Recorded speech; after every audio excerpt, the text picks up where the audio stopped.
Great. Okay, so I'm Jim Shelton. I'm a retired epidemiologist and political analyst for 31st Street. For this segment, we have actually three of us talking. I'm ready whenever y'all are. We're waiting. After me, John Medalia and Drey Samuelson. So on the first slide, it illustrates, next slide, Jonathan. Okay. This illustrates the way we like to go about what we do. On the upper left-hand corner, zig when other people are zagging, looking for opportunities that other people may be overlooking. And we think Dr. Al is definitely a good example of that.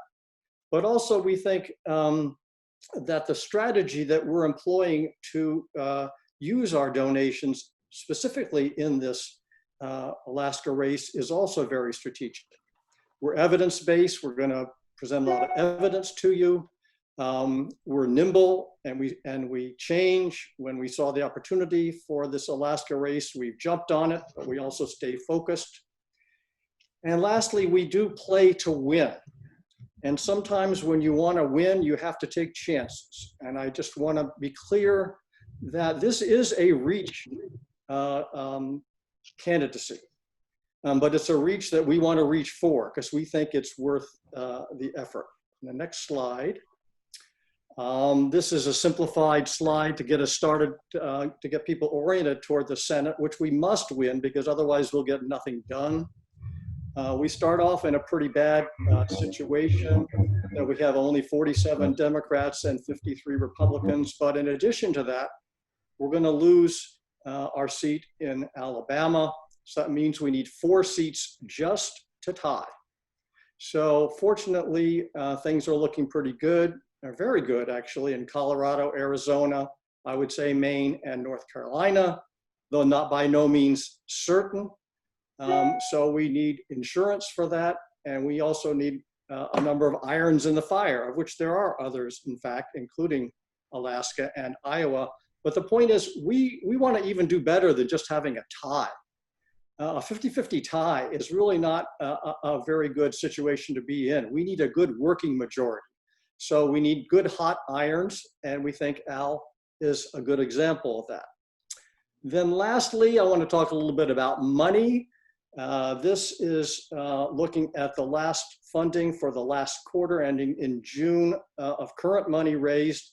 And if you look down the list here, the Democrats and Republicans, basically the ones we were talking about, the key ones, you can see that in almost every instance, the Democrat is outraising the Republicans significantly. And that's because it's a great and wonderful thing that Democrats have finally woken up that we need to provide money to our candidates. But a lot of it's going to things that are very high profile.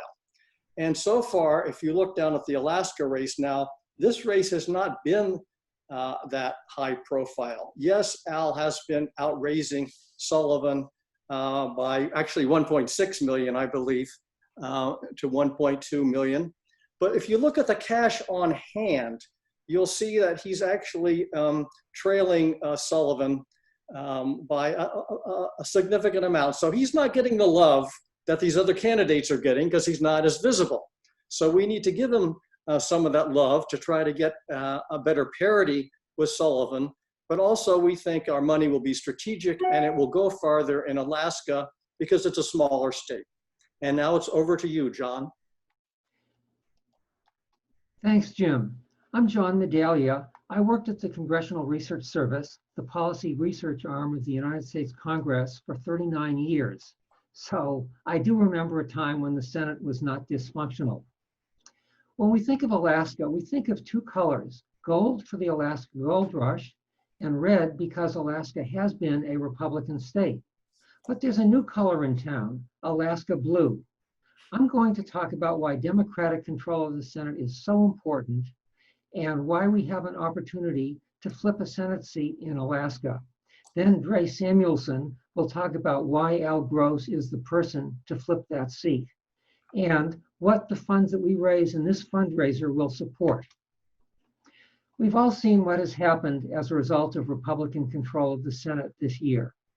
And if in November, the Republicans retain control of the Senate, but Biden wins, then the Republicans have the ability to block Biden's agenda.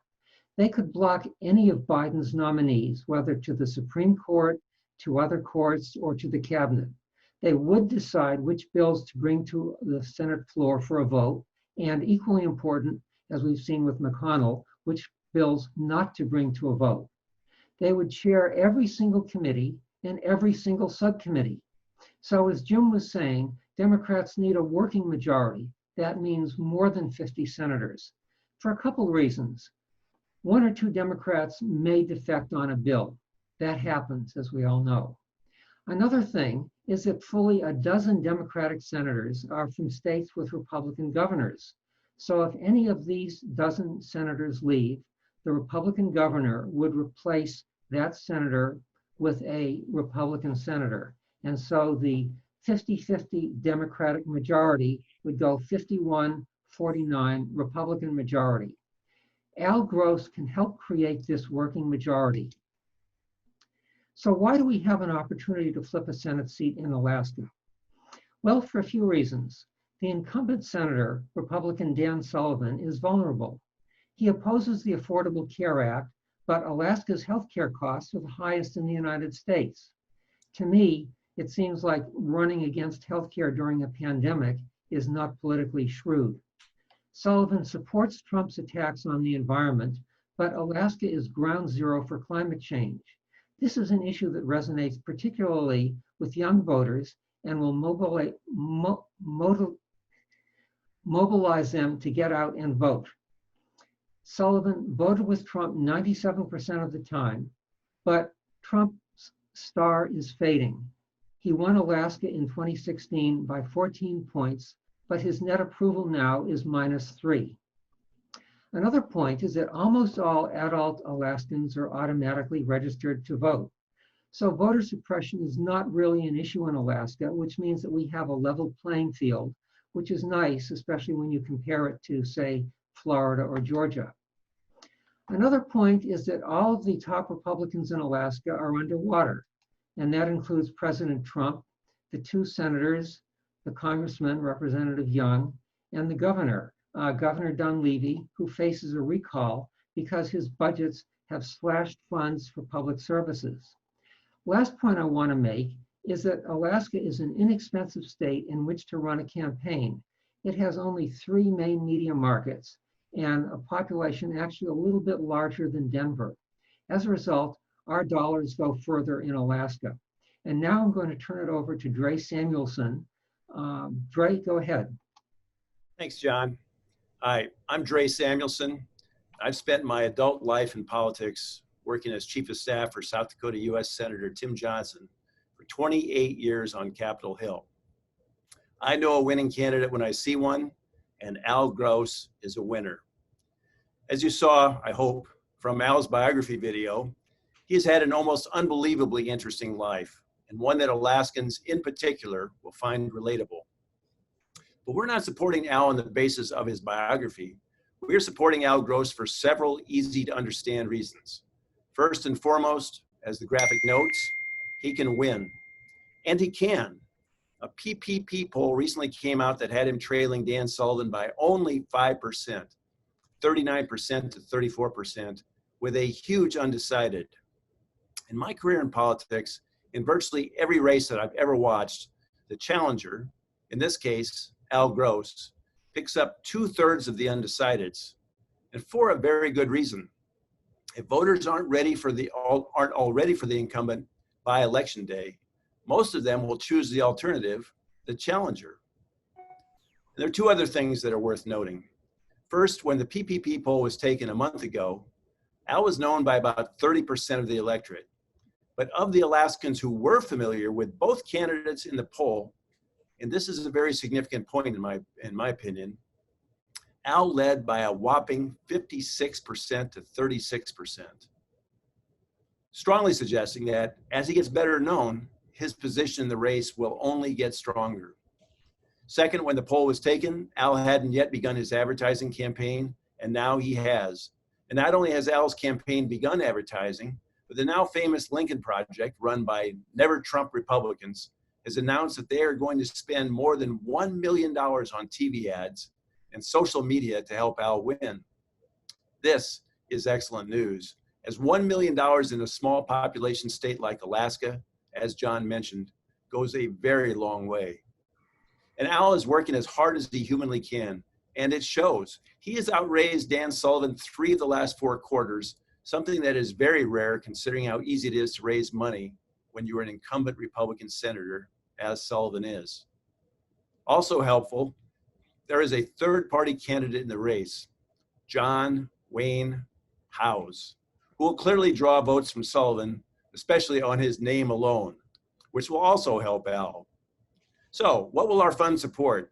When our leadership asked Al what he would do with our funds if we chose to support him, he gave an incredibly persuasive answer that won us over.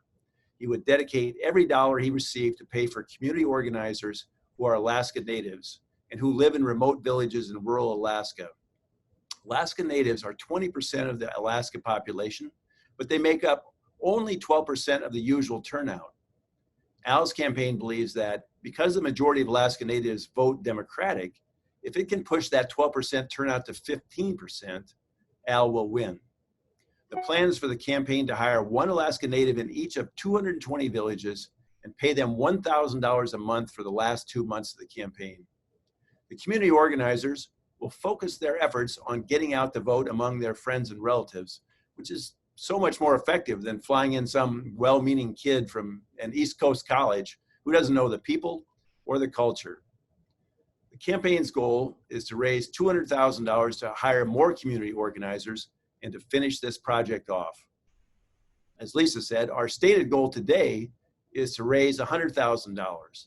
But if we raise double that, we'll drive Native Alaskan turnout to 15% and provide margin of victory.